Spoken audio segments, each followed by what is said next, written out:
다들 어떻게 시험을 잘 봤습니까? 예. 이게 어수부터 해가지고 좀 약간 좀 어려울 수 있는데, 매도 이렇게 먼저 받는 게 낫다고 어수본을 먼저 시험 보는 게 좀 부담이 좀 덜 할 거예요. 물론 이제 준비를 하는 게 쉽지 않겠지만, 그래도 일단 어수 안 할 수 없잖아요. 예. 그리고 또 보험도 이제 모의 시험이 나왔기 때문에 보험도 준비를 하셔야 돼요. 그렇게 이제 안 나오기를 바라고 시험장에 가는 건 너무 위험한 거기 때문에 좀 충분히 준비를 하셔야 되고, 또 문제는 뭐냐면 이제 어음법도 마찬가지지만 이제 좀 너무 어려운 걸 안 내주니까, 그러니까 좀 쉬운 거 위주로 교수님 입장에서 이제 쉬운 걸 내주기 때문에 사실 마음을 먹고 준비하면 준비가 되긴 돼요. 근데 그 마음을 안 먹어서 그렇지. 그래서 이렇게 억지로라도 이렇게 처음부터 진도를 모의고사 때 이제 어수를 하면, 예전에는 사실 이 첫날 이렇게 어수 보면은 첫날은 별로 학생이 없어요. 거의 그냥 응시 포기. 그 둘째 날부터 이제 좀 등장하고 이러는데, 올해는 굉장히 특이한 게 첫날 되게 지금 많이 앉아 있어요. 그래서 여러분들의 강한 의지를 좀 제가 느끼고 있는데 굉장히 좋다 봅니다. 그래서 여전히 어수는 어려워, 그죠? 자, 일단 강의 진행은 일단 실전 문제라고 해서 여러분이 요번에 푼 문제가 바로 실전 문제고, 또 거기 참고 자료 나간 게 있지 않습니까? 거기 참고 문제, 그죠? 받았나요? 참고 문제? 예. 참고 문제가 상당히 많아요. 그리고 제가 봤을 때는 실전 문제보다 참고 문제가 더 중요해 보여요. 그죠? 그래서 참고 문제 위주로, 그러니까 사례로 위주로 좀 다루고, 시간이 나오면 객관식 문제 중에서 몇 개, 좀 중요한 거 위주로 하겠습니다. 일단 사례 위주로 할 거예요. 실제 시험에서도 사례 문제가 압도적으로 중요하잖아요, 비중이. 그러니까 당연히 또 여러분이 또 이렇게 어음수표나 특히 상법은 여러 문제를 풀 기회가 별로 없단 말이죠. 맨날 암기장만 이렇게 암기하고 있으니까 당연히 답안지를 쓰는 게 어렵죠. 그러니까 이번 기회를 통해서 그냥 진짜 정말 입에 단내 나도록 한번 문제를 풀어보는 것도 괜찮습니다. 예. 그리고 제가 한 가지 장점이 하나 있지 않습니까? 문제를 적중시키는. 모르시는 분들 계시나요? 제가 문제를 적중시키죠. 근데 이제 그게 안 나올 수 있어. 근데 이제 어쨌거나 적중률이 좋아요. 제가 굉장히. 작년에도 아무도 예상하지 못했던 흡수설 감자무효에서에서 제 아는 교수님도 제가 그거 냈다 그러니까 놀라시더라고. 장비라서 어떻게 예상했냐고. 제가 촉이 좋으니까 촉을 따라오시면 돼요. 그리고 이제 어음수표에서, 자, 문제는 뭐냐면 어음법이 지금 4년째 나왔죠? 5년째 나올까? 5년 연속 내기에는 좀 뭔가 거시한 상황인데, 문제는 마침 수표에 대해서 진짜 오랜만에 판례가 나왔죠. 수표 이득상한 청구권 판례가 나와가지고, 완전, 제가 봤을 때 완전 아싸 가오리 상태야. 이게 어음법 4년에 수표법 1년, 이거 내는 건 나쁘지 않은 것 같거든요. 그러니까 수표법도 하셔야 돼.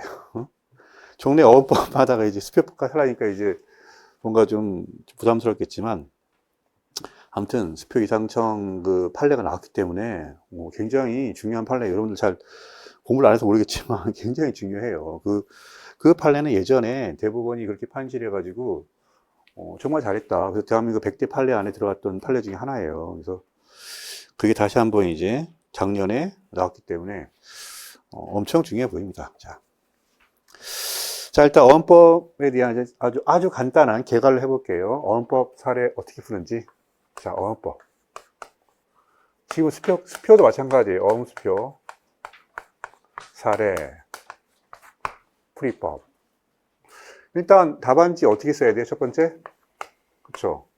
어음상 권리 취득, 그죠? 권리 취득은 승계 취득을 할 수 있지만 더 중요한 건 선의 취득 여부를 반드시 검토하셔야 돼요. 이게 되게 중요하죠. 요거를 의외로 많이 빼먹는다. 요거를 당연히, 그러니까 어음을 지금 갖고 있는 사람이 당연히 권리겠다 생각하는데 그렇지 않은 경우도 엄청 많아요. 그리고 빼먹으면 본인만 손해예요. 두 번째, 이제 어음에 쌓이는 놈들, 어음에 쌓이는 놈도 있을 거 아니야. 쌓인 그 놈들은 이제 어음상 채무를 부담을 하는 것이 원칙이죠. 그렇죠? 물론 부담하지 않는 경우도 있습니다. 그렇죠? 예외가 있지. 그런 게. 뭐가 있나요? 예를 들어서 뭐 무담보 배서 이런 거. 배서하면서 자기가 나 책임 안 질래. 그거 된다니까. 이게 무담보 배서. 세 번째, 채무를 부담하지만 나는 항변 사유가 있어. 항변 사유. 이게 어원법 문제는 결국 이제 항변의 문제죠. 이게 어원법의 하이라이트죠. 항변은 크게 두 가지죠. 인적 항변이 있고, 그렇죠? 물적 항변이 있고, 그 밖에 특수 항변이 뭐 예를 들어서 뭐 융통어음의 항변 이런 게 있죠. 융통어음의 항변. 융통어음은 변시 사회부터 나오기 시작했죠. 이거는 되게 역사가 오래된 그런 문제예요. 그렇기 때문에 융통어음 문제가 나오면 절대 틀리면 안 돼요. 자, 인적 항변이 뭡니까? 인적 항변. 인적 항변 뭐예요? 특정한 어음상 채무자가 특정한 어음상 채권자에게만 행사할 수 있는 항변이죠. 그죠? 그러니까 중요한 포인트는 뭐예요? 특정한 어음상 채무자가 특정한 어음상 채권자, 그러니까 당사자끼리만 할 수 있는 항변이죠. 물적 항변은요, 이거는 어느 누가 어음을 들고 와도 돈 못 줘 라고 하는 항변이죠. 근데 인적 항변은 두 가지가 있죠, 여기. 우리가 일반적인 항변이 바로 해이 항변이죠, 해이 항변. 이게 바로 어음법 17조의 항변. 해이가 뭡니까? 이게 해코지. 그죠? 해코지야. 해의 뜻은 뭐예요? 요거 뜻이 답안지에 해이가 뜻이 뭐냐? 뭐예요? 어떤 그런 원인 관계상의 하자가 있다는 걸 알고 있어, 내가. 플러스 뭐예요? 손해인식. 왜 손해인식? 어음은 배서에 의해서 유통이 되잖아요. 근데 배서에 어떤 효력이 있어? 인적 항변이 절단되는 문제가 있죠. 나랑 얘 간에 문제가 있는데 어음이 넘어가면 나랑 얘 간의 문제는 더 이상 제3자한테 얘기하면 안 돼요. 그게 항변이 절단된단 말이야. 그러니까 나는 항변이 있음에도 불구하고 돈을 받을 수 있죠. 그렇죠? 이거 이용한단 말이지. 저게 지금 항변이 있는데 내가 지금 돈을 받으러 가면 인적 항변이 절단돼서 저놈은 나한테 돈을 줄 수밖에 없어. 그렇게 인식하는 게 손해인식이고, 거기 합쳐지면 이제 해이가 되는 것이죠. 자, 근데 되게 특이한 게 또 뭐 있습니까? 악의 중과실 항변. 이거 중요하죠. 시험에는 이게 엄청 많이 나오죠.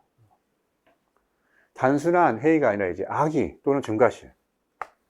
이걸 뭐라 그러냐면 어음법 17조가 적용이 안 되는 항변이라고 하죠. 여기 시험이 진짜 많이 나오죠, 이게. 뭐가 있나요? 한 4가지 정도 있죠. 4가지 정도. 첫 번째 뭐냐면 바로 교부 흠결의 항변. 제가 이거 계속 미는 문제, 이 쟁점은 이게 아직까지 사법시험에도 안 나왔었고, 그죠? 사법시험에도 안 나왔고, 다른 여타 시험에도 안 나왔는데, 우리 객관식 모의시험 객관식에는 몇 번 나온 적 있어요, 이 판례가. 그러니까 나오겠지, 사례로. 언젠가는. 이게 뭐예요? 교부흠결 항변이 이게? 그 어음에 내가 사인을 했지만, 내가 내 손으로 준 적이 없어. 그죠? 준 적이 없어. 이렇게 하는 항변이죠.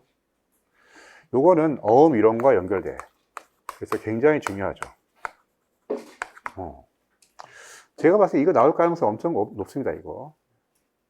그 다음에 또 뭐 있나요?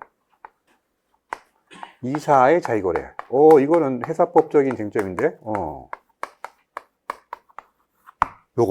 이거는 이미 모의시험에 나온 적 있습니다, 요거. 그러니까 예를 들어서 A회사와 갑이사 간에 이사의 자의거래 원래 이사가 있어야 되잖아. 이사의 승인이 근데 없는 경우에 이게. 이사가 근데 어음을 이렇게 청구 어떻게 해? 뭐라 그래?